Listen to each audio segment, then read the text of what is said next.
to our investigation into the fraudulent signature petitions compiled for 9 campaigns here in Michigan during the 2022 election cycle.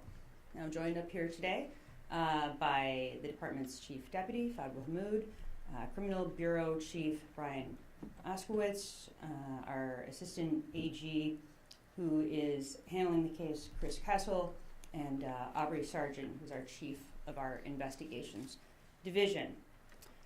In Michigan, candidates for state and federal office must submit a sufficient number of valid signatures of registered voters in the state or in the county or district to the Bureau of Elections and within the Michigan Department of State. Now, this measure requires candidates to demonstrate that they have a significant base of support, as evidenced by their ability to obtain the requisite number of voters who support their candidacy, and the grassroots support to collect the number of signatures, or the financial support to contract a business to do so for them. And this is no small undertaking, nor is it really meant to be.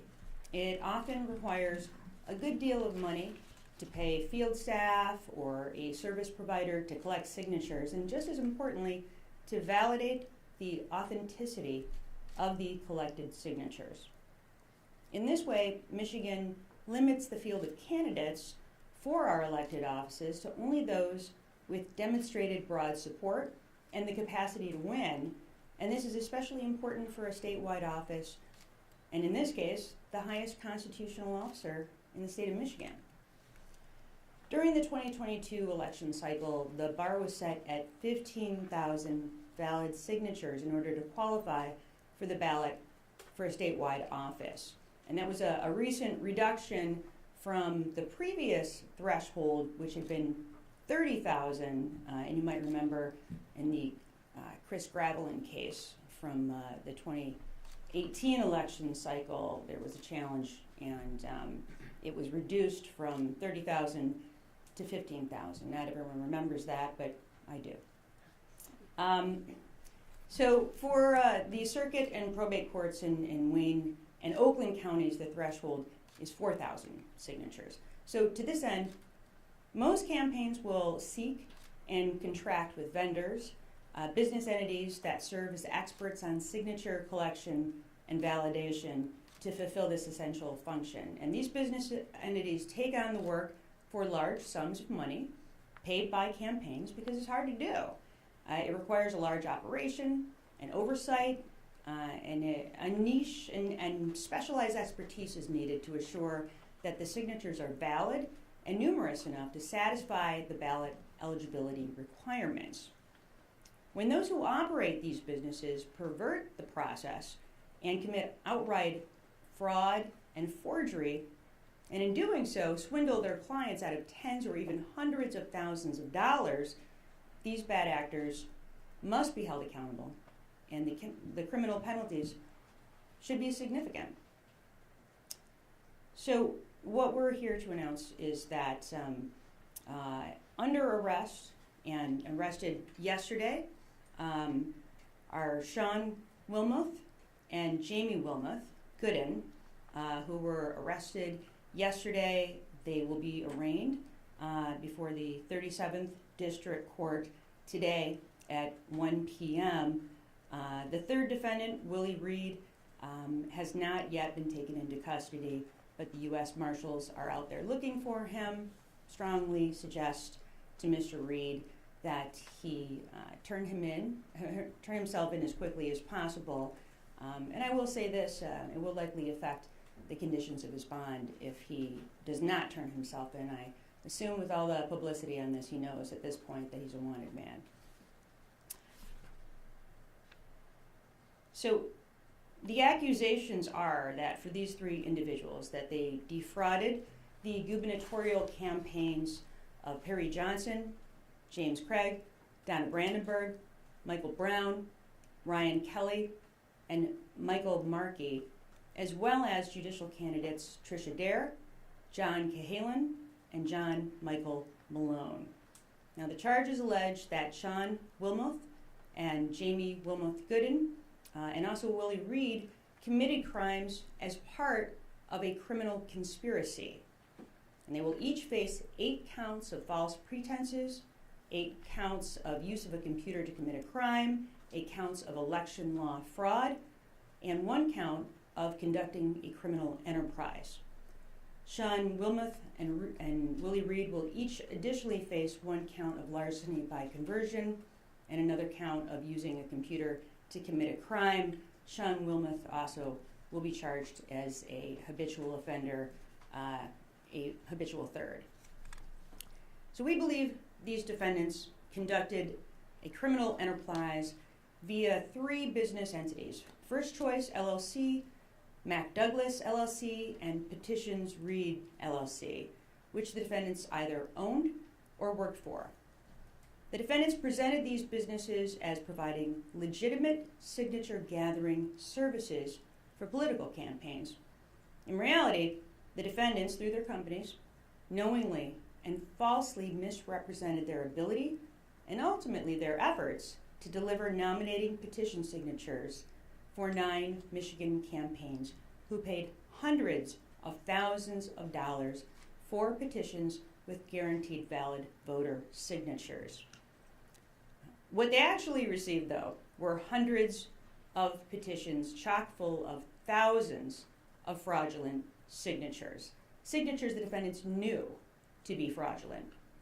Now, these signatures ran the gamut from merely suspicious looking to flagrant forgeries. And despite the obvious deficiencies in the petitions, the defendants still delivered them to the candidates, knowing that they were going to be submitted to the Michigan Bureau of Elections. And as a direct result of this fraud, 7 candidates, was it 7 or 8 that were disqualified? Seven of the candidates were disqualified from the ballot. One of the candidates discovered the fraud and decided not to submit them to the Bureau of Elections at all. Our investigation has identified over $700,000 in payments from the 9 campaigns that were paid to these entities for signature collection and verification purposes.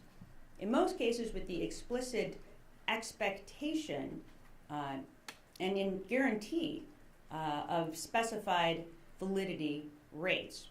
Now, the allegations are that Sean Wilmoth, Jamie Wilmoth Gooden, and Willie Reed knowingly and intentionally deceived their clients, took their money, provided fabricated petition signatures, and delivered them as the quality product of their companies. In doing so, they eliminated their clients' campaign prospects for public office, and in doing so, denied Michigan voters the ability or opportunity to vote for any of these candidates, some of whom had been campaigning for over a year for these positions. In the end, the actions of the defendants cost 5 gubernatorial candidates their shot at the ballot as they sought the Republican nomination for governor of the state of Michigan, and likewise it cost 3 nonpartisan judicial candidates their ability to appear on the ballot in Oakland and Wayne counties. 7 of these candidates were disqualified from the August 2022 primary ballot due to insufficient signatures. The 9th candidate, a 6th candidate for governor, Ryan Kelly, was also a victim. And after paying the defendants $15,000, he received absolutely nothing for his money, 0 signatures, in fact. While certainly the candidates who were deceived and subjected to fraud were victims of the defendants' greed, so too were millions of registered Michigan voters, whether they ultimately cast their ballot in the August Republican primary or not. And yes, many of these are financial crimes we're talking about today, but they're also crimes against our democracy and against the integrity of our system of elections and against those voters who may have wanted to support these prospective candidates. Our investigation began when the Michigan Department of State referred this case to my department. The Bureau of Elections received thousands of signatures from the victim campaigns and quickly concluded that the signatures were fraudulent. As highlighted by both national and state media, you see here an example of some of the obvious fraud that the Bureau found based on the handwriting samples. Other types of obvious fraud that were identified include misspelled names, misspelled cities, similar ink patterns, repeated scribbled signatures, address errors, voters who had moved, and sometimes even the signatures of deceased voters. The Department of State referred the matter to the Department of Attorney General and began our investigation in June of 2022. Now, throughout the course of our investigation, we spoke with candidates and representatives of their campaigns, business associates or employees of the three defendants, and experts in the field of signature gathering efforts and election processes. The evidence very clearly demonstrates that defendants Wilmoth, Gooden, and Reed were all aware of and directly responsible for the forged work product provided to the campaigns, which they knew would ultimately be filed with the Michigan Department of State and the Bureau of Elections. The signatures contained on many of the petitions were obvious forgeries. The methods used to disguise their con were sophomoric and transparent. Still, we can take comfort and have faith in the security and integrity of our elections, knowing that the Bureau of Elections so quickly and easily detected the fraud. And while it was certainly unfortunate for the candidates who were taken advantage of, these petitions were appropriately and summarily rejected. And the law enforcement agencies we partnered with, and now through the hard work of our investigators, our prosecutors, and the law enforcement agencies we partnered with to secure their arrest, I am very confident these defendants will be held accountable for their actions and that they are likely to pay a very steep price for the crimes that are alleged. And with that, I'd like to thank my investigators on the case. I'd like to thank especially Bob Lalone and former Special Agent Pete Ackerley, who worked tirelessly on this case. I'd really like to thank Gallant Fish, who was our assigned assistant AG, can't be here today because he's on paternity leave, and also Chris Kessel, who will be our trial attorney on this. And I want to thank also the Warren Police Department, whose officers apprehended Sean Wilmoth and Jamie Wilmoth Gooden, and also like to thank the U.S. Marshals, who again are working expeditiously to locate Willie Reed. And when he is located, we will begin the process of extraditing him here to Michigan. We hope to have that happen in short order. Before I wrap this up, I'd really like to take a moment to caution prospective political candidates and their staff. Please, vet your vendors. Look into the people in campaigns you are trusting with the vital elements of your campaign and with the many thousands of dollars you and your donors have pledged and spent. While there are many legitimate businesses and consultants, there are also bad actors, criminals, and fraudsters in any and every arena where large sums of money are being quickly spent. Political campaigns, as public and regulated as they may be, are no exception, and the charges we are discussing here today should be a clear warning sign to all who seek these services, either as a candidate, as a consultant, or a proponent of a ballot proposal. You must take the necessary time and effort to do your due diligence and research these firms and speak to candidates or consultants that they've previously worked for. And I very much believe had the victims in these cases or their campaigns properly vetted these vendors, they likely never would have hired these defendants or their firms in the first place. So know who you are trusting with your money, your reputation, and with your political future. Further, I believe that Michigan should view this as a cautionary tale as to why we need better and stronger laws on the books as it pertains to signature collection for candidates or for ballot proposals. Now, other states require petition signature gatherers to be registered voters in that state. Some preclude people with previous convictions from acting as canvassers, certainly if they've been convicted of an offense that involves fraud or forgery or election law violations. We might also want to consider requiring canvassers to be registered with the state or that signature collection firms be licensed and bonded. There are things that we can do. Now, I've had the opportunity to discuss these generalized concerns with the Secretary of State, Jocelyn Menson, with Senator Jeremy Moss, chair of the Elections and Ethics Committee in the Senate, as well as with Representatives Aaron Burns and Penelope Cerniglu, who chair these committees in the House. And I can tell you that each of these officials is open to and very interested in legislation which would help protect our state from illegal activities like those that are alleged in this case. And we should be making every effort to learn from this investigation in order to ensure this never happens again, or at least to make it much more difficult for bad actors to operate in our state. A free and fair election is predicated on everyone involved knowing the rules, and that clearly did not happen in this set of circumstances, at least as it pertains to the actions of the 3 defendants that were charged here today. So hopefully, obviously these individuals are held accountable, but also hopefully the state of Michigan will make efforts to ensure that nothing like this ever occurs again. And with that, I'm happy to take questions.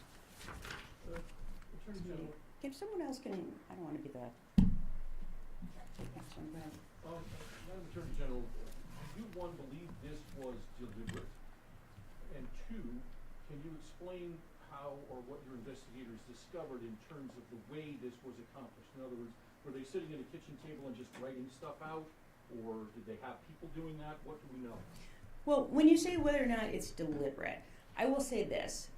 It's not just that when it came to the final product, we believe that these defendants absolutely knew that they were submitting forgeries to these campaigns, but we believe that they should have known when they took these clients on in the first place that what they were vowing to do, what they had contracted for, was a virtual impossibility. And let me say it from this perspective. Here you have 5 candidates for the office of governor. A prospective signator, somebody who wants to sign those petitions, can only sign 1. So how are you going to get, I mean, that's an enormous number of individuals that you have to find. And with ballot proposals, and we've seen this regularly, I saw it certainly in the 2022 election, you might have a person who's gathering signatures for ballot proposals carry 5 different proposals. And they can do that. And they can have one person sign all 3, 4, 5, 6 of those. And there's nothing illegal about that. However, when you're talking about a candidate for governor or any other office, that one person can only pick 1. They can only sign 1 of those. And these firms had to know that when they were taking these clients on. And what we alleged and what we believe happened is that, this was just irresistible to people who wanted to commit fraud, because we had gotten to the point where these signature collection firms were, being paid $9, $10, $11, $12 per signature. And then again, there's nothing that stops these signature collection firms from actually hiring people that are convicted felons who really are incentivized at that point, right? You have every incentive to get as many signatures as possible. And then, of course, you have to have a really thorough vetting process when it comes to ensuring the validity of these signatures. And it is, our belief, and it is alleged, that these 3 individuals absolutely knew that what they were receiving were forged signatures, that they encouraged that to happen, and that they made no effort to warn the campaigns or to eliminate those signatures which they knew to be fraudulent before they passed them along to the campaigns, knowing exactly what the campaigns were going to do with them, which was, of course, to submit them to the Bureau of Elections. Sure. Do you believe individuals actually forge signatures themselves, and why are none of the actual circulators, which the Bureau of Elections identified, charged in this case? Well, we're not ruling that out, and the investigation is ongoing. These are the three principal actors, right? These are the folks that got paid the big bucks. These are the ones that orchestrated everything. There certainly are lesser offenders who also committed crimes, and our investigation has not concluded, and it may well be that some of those individuals are charged and some of them may serve as witnesses in this case. But we thought what was really important, because these signature collection firms that are the bad actors, they often they'll go from state to state. They will frequently dissolve whatever their entity is and then reform as a new entity. And before we get into a new election cycle, we thought it was very important that, first of all, we get the principal actors charged. And secondly, to be honest with you, and I see Rep. Cernoglu is here with us today, to make sure that we're putting the laws into place so that we know this can't happen again. And we want that to happen sooner rather than later. So yes, we could have waited until we had, charged and apprehended every single one of the, the signature collectors. But we thought it was most important that we conclude the investigation as it pertained to the worst actors, who, but for them, none of this would have occurred. Rick? Do you think that all three of these people are Michigan residents, and by talking about the U.S. Marshals, we can assume Mr. Reed is, you anticipate is not in the state? That's correct. But they all three are from Michigan. Well, two of them are from Michigan, right? Two of them live in Michigan. Okay. We were told that the Attorney General's office or the Secretary of State knew there were problems with the signatures since March, and personally I didn't find out about it till May 23.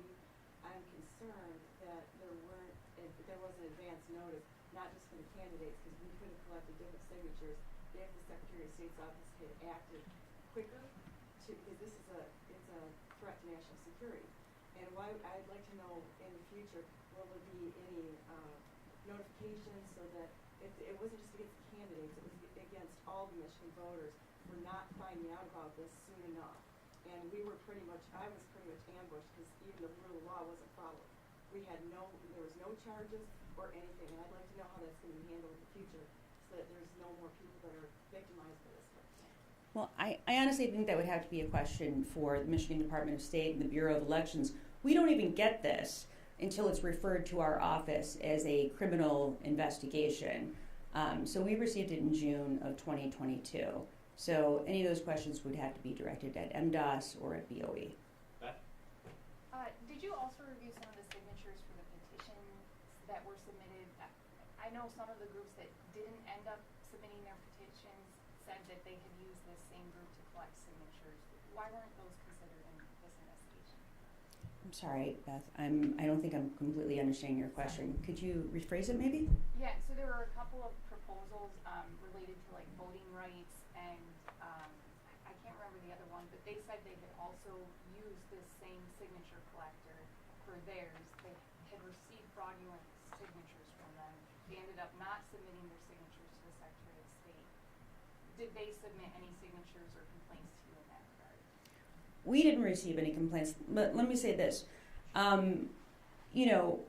We believe that the evidence will show that there were ample opportunities in terms of other campaigns, knowing that these particular defendants and their companies were submitting signatures that, to, I guess, quote one witness, were garbage. What happened is that some of the candidates and their campaign committees just decided not to use them at all and did not submit them because they knew there was an issue with them. I would say that there were probably some, and this is my speculation, but you can confirm this by talking to the candidates and the committees. I think that Some candidates were sort of under the gun in that they didn't have much time and they just had to get these submitted as quickly as possible, and perhaps didn't take the time, maybe they didn't have the time to properly vet them, to ensure that there were no issues, no forgeries, no suspicious signatures, and others didn't have that time and just took these defendants at their word. And again, the guarantee that was made was that 70% of these are going to be accurate. And I think the contracts will be a part of the evidence in this case. But you take a vendor at their word that 70% of those are going to be accurate, and that seemingly is what some of these candidates did. But others did take the time to review. And I think the evidence is going to show that there was, in fact, one judicial candidate that just did not submit their signatures at all and just decided, well, I guess I'm not going to be on the ballot because it was so clear that there were some forgeries. Yes. Sorry, all the way back here. Elmira, CBS News Detroit. I'm curious if there is any sort of financial restitution. Are these candidates going to get any of this money back, or is it off with the wind? So in every single case where we have victims who suffer financially and suffer financial losses, we always ask for restitution to be part of any sentence. And we will do so again here in the event that we receive convictions. Two questions tied together. If the candidates had vetted these particular companies in advance, what would they have found? And also, what did these people spend the money on after they got it? Well, firstly, I can't answer as to how the defendants spent their, what I would call, ill-gotten gains. But I will say that, yes, it is our belief that the way that some of these campaigns reviewed the signatures and saw that there were obvious forgeries, that had all the campaigns had the opportunity to do that, they probably would have seen the same thing. I can't speak for whoever was working on those campaigns and whoever was conducting that review. All I can say is that it was apparently obvious to the BOE and obvious to our department when we looked at these signatures that there were many, many forgeries involved. May I just follow up? Then what would the candidates have seen had they properly vetted? In other words, were there criminal convictions? Had they had problems in other states? I think that just Googling some of these individuals, you would have seen things pop up from other states. One individual is charged as a habitual offender for election law violations in another state. So in some of these instances, I think it would have been quite easy to ascertain that this was probably not a good choice for somebody who was, charged with this incredibly important responsibility. Again, there are so many different people that you hire during the course of a campaign, especially a statewide candidate. I would say one of the most important is whoever is collecting your signatures, because without them, you're not going to make it on the ballot in the first place. Eric? Now, I'm sure this isn't the first election this has happened, but it hit like 5 different candidates, 9 total candidates across the board. Is there a reason why now it's more recognized, or is hit so hard? Is the BOE doing a different sort of process to find these, or was it just because we had so many candidates they got desperate? Honestly, I have my my suspicions. This is speculation, but I will go ahead and speculate anyway. We had a lot of candidates running for office, especially when you look at the number of individuals that were running for governor on the Republican side. And in all honestly, the number of people who had never run for office before.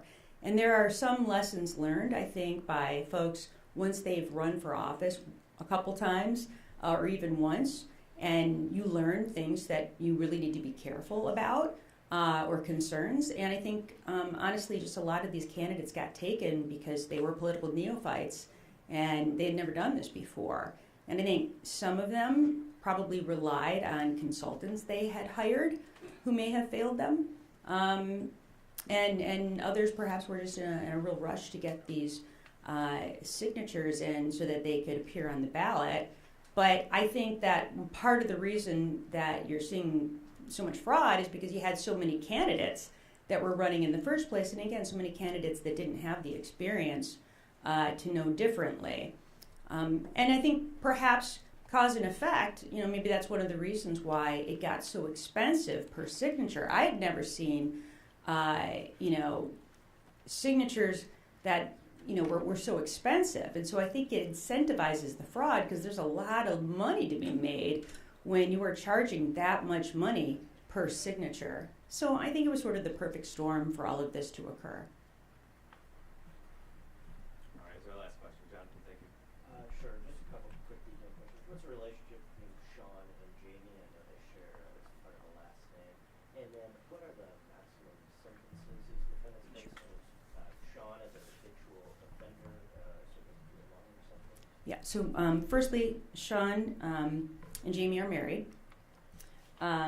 Secondly, yes, anytime you have a habitual offender, the amount of time that you can do is increased as a result of that. In terms of the specific offenses and what the penalties are, let me review them. I think there's 27. So. Yeah, I know, but a lot of them are multiple. So, all right. Firstly, conducting a criminal enterprise is a 20-year felony. False pretenses, 100,000 or more, is a 20-year felony. False pretenses between 50 to 100,000 is a 15-year felony. False pretenses between $20 to $50,000 also a 15-year felony. Let's see. Using a computer to commit a crime is a 10-year. It's a 10-year felony, and that can be served. That can be served consecutive. It's not mandatory that it be consecutive. It's discretionary with the court. Election law forgery. It's 5-year, right? 5-year. Larceny by conversion. Also a 5-year. What have I missed? All right, that's everything. Great. So with the consecutive, the maximum would be 30 years if they're... Well, it's not mandatory that it's consecutive. It's up to the judge's discretion. Yeah. Yeah, but each count can be consecutive to the other counts that run concurrently. I just have one short, detailed question. You mentioned earlier 2 of the defendants are Michigan residents. I just wanted to confirm that is Jim Wilmuth, Goodman, Sean Wilmuth. Correct. And Mr. Reed is not a Michigan resident. That's my understanding. Great, thank you. Yeah. Okay. Thanks so much, everybody.